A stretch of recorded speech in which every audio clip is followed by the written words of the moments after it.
Hello everybody, my name is Rachel and welcome to another weekly wrap-up where I tell you about the books I've finished reading in the past 7 days. I am still reading for the A to Z readathon and I've got another 5 letters crossed off because I finished 5 books somehow. This past week was very busy and I was kind of brain dead by the end of it, but I still managed to finish some things. They're mostly short things. So let's get straight into it. The first one is 4 Ways to Forgiveness by Ursula K. Le Guin. This is a collection of 4 interconnected stories, and this whole collection is part of the Hainish cycle. And I am not going to talk about it too much here because I've already filmed an entire video on this, which will be out soon. It's going to be a very long video. I had a lot of emotions. This was very difficult to read. It is a very unflinching look at slavery and the effect that slavery has on people even when they have technically achieved their freedom. But it was so good. It was just so good. I gave it 5 stars. Then I read The Lucky Strike by Kim Stanley Robinson. This is one of the Outspoken Authors collections from PM Press, and it contains the title story, The Lucky Strike, what's possibly a continuation of the story, or maybe just an essay on causality and different theories of time, and then a pretty long, casual interview with the author. I think that I enjoy Robinson more at his longer length, like his novels, rather than his short fiction. All of this was just okay. The essay on different theories of like causality and time and stuff, well, I thought it was really boring. It felt very repetitive and my eyes were glazing over.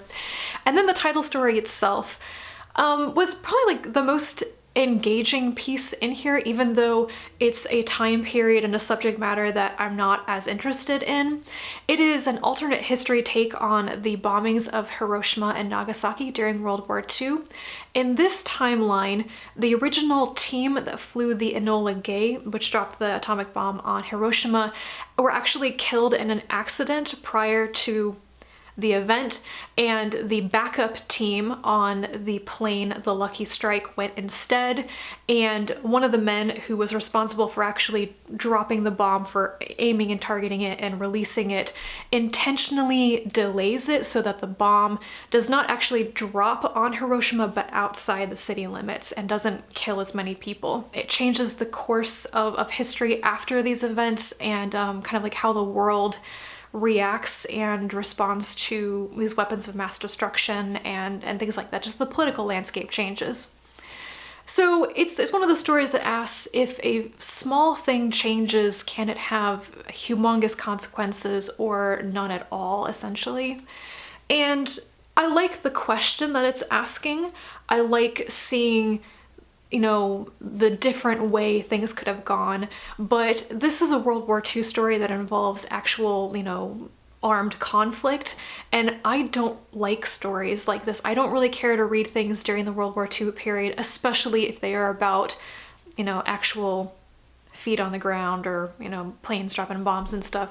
I've never found it interesting, and this one also failed to really pique my interest in that way. So overall, it was a completely okay collection, and I'm way more interested in reading Robinson's novels. I have Red Moon sitting on my nightstand and I can't wait to get to it. I think I will enjoy it more than this.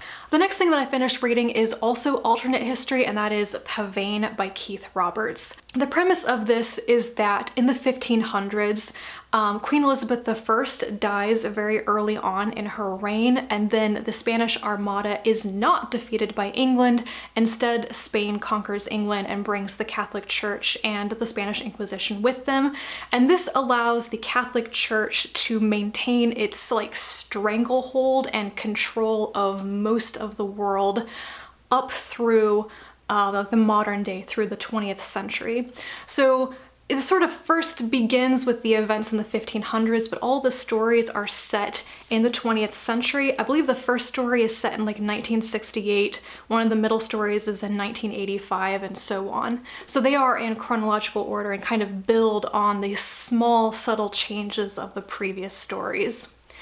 And the main thrust of this is a growing revolution in England against the control of the Catholic Church. Essentially, the church bans or limits the use of a lot of technological advancements and innovations. Electricity is banned, you can't use petroleum, all those sorts of things. So in these early stories, you know, they're set in like the 60s and the 70s, but it feels like England is still in the medieval period. People still live and work in the same ways. There's the same like abject, deep poverty, and it's like nothing has changed in 400 years. But there's that growing backlash. The thing that I think is most noticeable about this, and that I actually thought was a really good touch, is that this is a very slow story. The individual stories themselves are pretty slowly paced, and they're very descriptive. There's more detail and describing of things than there is sometimes actual action. And the changes that kind of snowball over time are sometimes difficult to notice. It's that sort of thing where it's easier to see in retrospect what happened to cause a change, but when you're in the midst of it, it's really hard to see that it's that impactful and will change the course of history. So overall, this whole collection felt very slowly paced, very sedate, very deliberate. And I think that was a really good way to do it, because I think the idea of you know, civilization progressing towards better things, that within our lifetimes we should see social change and improvement, is actually a really modern idea. There is no actual end goal that we're working towards with historical progress. It's just a series of changes. And this is set in a time period and then in a continued mindset where change is very slow.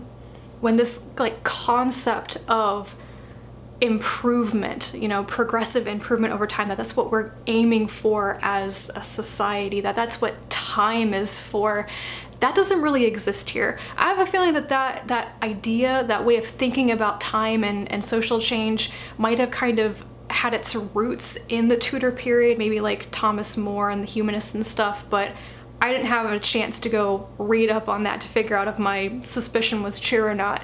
But I think that what Roberts does here is he's not writing a story from a contemporary mindset about change and time, but using the mindset of the actual time where the timeline started to diverge, if that makes any sense. The one thing that kind of brought this down a notch for me is kind of a weird thing. It's maybe a matter of personal taste, but I viewed this as a science fictional story because it's alternate history. But there is this slowly growing element of the fantastic in it, references to like the fae, the fairies, the old ones of England. And initially, when this was first mentioned in the second story, I literally thought that this was like a euphemism or a code word for like a revolutionary underground. And then in later stories, it becomes clearer, I think, that this is intentionally magical. This is not a human thing. It's an inhuman influence. And I felt actually that kind of muddied the story somewhat about whether humanity was doing this thing and achieved this certain thing, or if they were manipulated or meddled with by outside otherworldly forces or something. I felt like the fairy aspect could have been completely left out and the story would have been better, but I wanted it to be science fiction and not sort of a blending of, you know, the science and fantastical. The last two books I have to talk about, I really don't have much to say about them. The first one is Kraken by China Mieville. I listened to this on audiobook and it was okay, not my favorite thing by Mieville. This is a story of Billy Harrow. He works at a natural history museum where he helped to preserve their giant squid specimen. In the beginning of the book, he's leading a group of tourists through the museum. Their tour is going to culminate in going to the room where the giant squid is, but when they go into the room, it's gone. Not just the squid, but the entire tank that it's in is completely gone. And like in the blink of an eye. So suddenly Billy gets thrown into this other side of London, the magical side of giant squid cults and churches, and like the end times are coming and he may be one of the few people who can help avert it. It's kind of crazy. I thought there were a lot of really cool ideas in this. I mean, I just think the idea of giant squid is pretty neat. And then just the magical side of London. I feel like a lot of Mieville stories center around cities and like the personality of cities and stuff. And he does that again with London here, and it was really cool. But also I felt like I lost track of the various threads of the story very early on. Maybe because I was listening to it on audiobook, but also I think there was just so much going on and I didn't really connect to a lot of it. I got to the end and thought, I'm not quite sure how we got from point A to point B here, but okay.